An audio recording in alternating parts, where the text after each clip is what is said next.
covered in smoke, facing a wall of flames.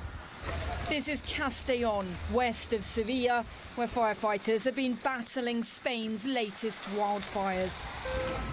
July was the country's hottest month ever since records began. It faced its worst fires in recent history then and has been fighting on a number of fronts ever since. Evacuations too near Athens in Greece, where police go house to house. Here helping an elderly lady, the fire is on her doorstep. But it's not just wildfires, it's also droughts.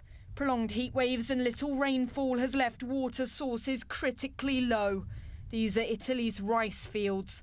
The country is Europe's largest producer.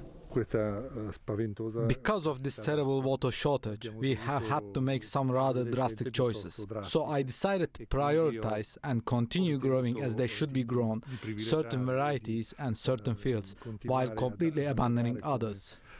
Even adapting as best they can, farmers expect losses to be huge.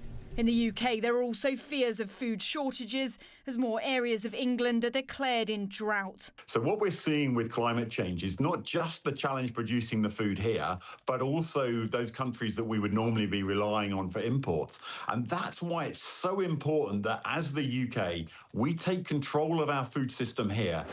Banks are predicting back-to-back heat waves could end up wiping out much of the expected economic growth for the continent. In Romania, barges filled with rocks are being used to divert water in the Danube River to cool its only working nuclear reactor.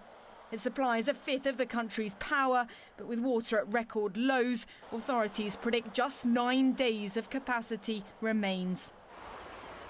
It's Western Europe's hottest June-July period so far on record, according to a new report from the EU's climate monitoring agency. Thousands of excess deaths have already been recorded.